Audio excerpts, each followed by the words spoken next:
ایک اور چیز آپ کو دوں گا، حدیث میں آتا ہے، اس حدیث مبارکہ کو ذرا غور سے سنیے گا، میں آپ کو اور تحفہ دے رہا ہوں، بڑا قیمتی تحفہ ہے۔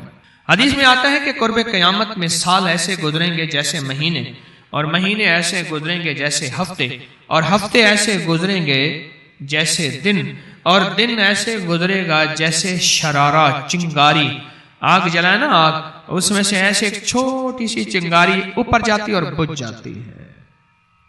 2018 آیا، پلکوں میں گزر گیا، 19 آیا اور ایک مہینہ بھی گزر گیا، اور باقی 11 مہینے رہ گئے، اور اس میں سے بھی چند دن اوپر ہو گئے۔ اگر آپ چاہتے ہیں وقت کی برکت، دنوں کی برکت، زندگی کی برکت اور لا علاج بیماریوں سے چھٹکارا، تو آج ایک ٹوٹکا بتاتا ہوں جو بندہ یہ چاہتا ہے کہ اس کے وقت میں برکت ہو۔ سنیں غور سے، عمر صحت مند چاہتے ہیں، لمبی عمر چاہتے ہیں یا مختصر؟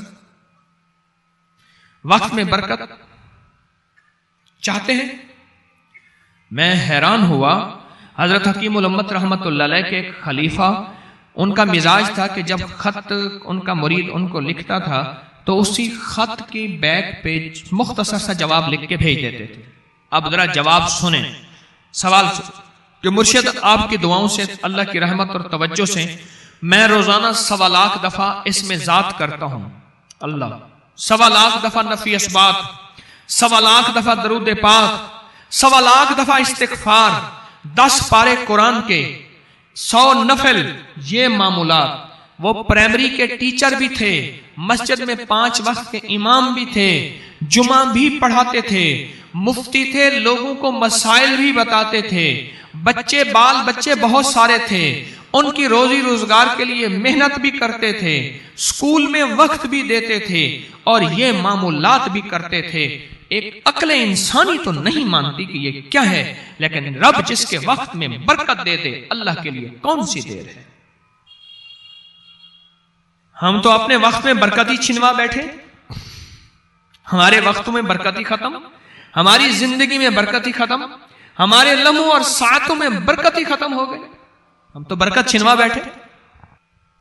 جو شخص یہ چاہتا ہے کہ اس کی زندگی میں برکت، اس کے وقت میں برکت، اس کی صحت میں برکت، ہر وقت مریض ہے بیچارہ، ایک بیماری سے نکلا دوسری سے نکلا تیسری، ایک روگ سے نکلا دوسرے روگ سے نکلا تیسری، ہر پل کر روگی ہی روگی ہے، گھر میڈیکل سٹور بنا ہوا ہے، کبھی حکیم کی دوائیں، کبھی ڈاکٹر کی دوائیں، کبھی ادھر کی دوائیں۔ صحت مند زندگی چاہتے ہیں، لا علاج بیماریوں سے نجات چاہتے ہیں، وقت اور صحت میں برکت چاہتے ہیں، زندگی اور لمحوں میں برکت چاہتے ہیں، تو اپنی نماز کی پہلی رکعت میں علم نشرح، دوسری رکعت میں علم تری کیف پڑھیں اور زندگی کا لطف اٹھائیں۔ نماز کی پہلی رکعت میں سورت علم نشرح اور نماز کی دوسری رکعت میں سورت علم تری کیف فیل، یہ پڑھیں اور اللہ کی قدرت اور رحمت دیکھیں، اور اللہ کا فضل اور کرم دیکھیں۔ اپنی نماز کی رکعتوں میں اگر آپ امام کے پیچھے ہیں پھر نہیں، اگر انفرادی کوئی نماز ہے وہ سنت ہے، وہ خدا نہ خواستہ فرض قضا ہو گئے ہیں، جماعت چوک گئی ہے نہ چاہتے ہوئے، آپ کے کوئی بھی نماز ہے، سنتیں ہیں، آپ پہلی رکعت میں علم نشرح اور دوسری رکعت میں علم تری کیف فیل یہ پڑھیں، برکتوں کے اللہ دروازے کھولتا ہے، اور رزق کی برکت ہوتی ہے، انوکھی برکت ہوتی ہے۔ مجھے ایک صاحب کہنے لگے میرا 1 کروڑ ایسے بن جاتا ہے پتہ نہیں چلتا، کروڑ ایسے بن جاتا ہے، میں سچ کہہ رہا ہوں، ایسے بن جاتا ہے مجھے پتہ نہیں چلتا، میں کہاں سے بن گیا؟ اللہ نے وہ برکت کے خزانے مجھے دیے ہیں۔ اللہ سے ایک چیز مانگا کریں، اللہ آج جو تو نے مجھے برکت کا ذرہ دیا ہے، اللہ میری نسلوں تک رکھنا، چھین نہ لینا۔ ہاں اللہ مجھے اگر تو نے برکت کا ذرہ دیا ہے، اللہ یہ مجھے نسلوں تک دینا، اللہ مجھ سے چھین نہ لینا۔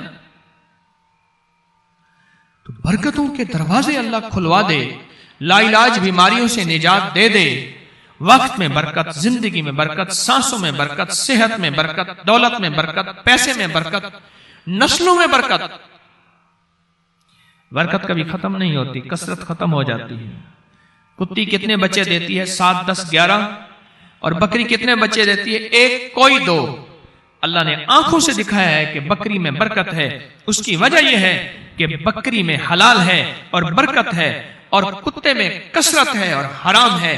اللہ کتوں کو ختم کر کے دکھاتا ہے، اللہ حلال کو بڑھا کے آنکھوں سے دکھاتا ہے.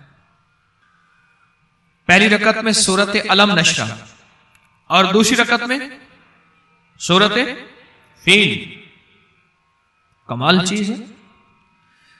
رزق میں برکت اور صحت میں برکت. کتنے لوگ ہیں مجھے انہوں نے بتایا، انہوں نے جب سے پڑھنا شروع کیا لا علاج بیماریاں خود ہمیں چھوڑ گئی، چھوڑ جاتی ہیں، ڈر جاتی ہیں. اس وظیفے میں اتنی طاقت، اتنی تاثیر اور اتنی قوت ہے. پہلی رکعت میں علم نشرح اور دوسری رکعت میں علم تر کیف فیل. کیا کمال ہے اس میں، کیا تاثیر. معمول بنائیں گے اور اس سے ایک انوکھی روحانی کیفیت شروع ہوتی ہے. اگر میں اس کے واقعات بتانا شروع کر دوں، میرے پاس بے بہا واقعات ہیں. انوکھی روحانی کیفیت شروع ہوتی ہے، دل کی دنیا آباد ہوتی ہے، من کی دنیا آباد ہوتی ہے، جذبوں کی دنیا آباد ہوتی ہے اور زندگی شاد ہوتی ہے. انوکھی روحانی دنیا، انوکھا روحانی راز شروع ہوتا ہے، اور اس کے اندر اللہ پاک اس بندے کو اپنے خاصان خاص میں شامل کرتا ہے. اس بندے کو ایک تاثیر ملتی ہے اور ایک توجہ ملتی ہے. پھر ایک نہیں، میں نے کئی محدثین اکابرین علماء کی زندگیوں کے واقعات میں یہ بات پڑھی سنی. کئی بوڑھے بزرگوں کی زندگی میں ملنے گیا تو میں نے ان سے کہا جی پہلی رکعت میں اگر علم نشرح، دوسری رکعت میں علم تر کیف پڑھ لی جائے، اس کا کوئی فائدہ آپ کی نظر سے گزرا؟ ایک بہت پرانے عالم تھے، دارالعلوم کبیر والا سے فارغ تھے، پرانے بابا جی تھے. اور مجھے ایک دفعہ ملے، مجھے عجیب بات کہی. ہمارے ہاں یہاں کوٹ لکھپت ہے لاہور میں، اس کے آگے ایک گاؤں میں گیا. ہمارے ایک بابا جی ہیں عبد المجید صاحب، کینچی کے ساتھ ان کے گھر گیا، ان کے ساتھ ملے بابا جی. مجھے کہنے لگے جی وہ میرے مرشد آ رہے ہیں تو یہ ملنے آئے. پتا چلا تو میں نے یہ بات چھیڑ دی. میں نے کہا آپ کو کوئی آج تک کوئی اس کا فائدہ سنا؟ کہنے لگے جب ہمیں سبق یاد نہیں ہوتا تھا اور ہم بھول جاتے تھے، ہمارے استاد کہتے تھے تم نماز میں یہ پڑھا کرو، نوافل میں پہلی رکعت میں علم نشرح، دوسری میں علم تر کیف، اور کہاں ہمیں سبق یاد ہو جاتا تھا اور ہم ہر چیز پڑھ لیتے تھے، اور امتحان کے دنوں میں ہم جب اچھے نمبروں میں پاس ہونا چاہتے تھے ہم یہی وظیفہ پڑھتے تھے. اچھے نمبروں میں ہم پاس اگر ہونا چاہتے تھے تو ہم یہی وظیفہ پڑھتے تھے کہ پہلی رکعت میں علم نشرح اور دوسری رکعت میں علم تر کیف. کون سا مشکل ہے؟ کون سا مشکل ہے؟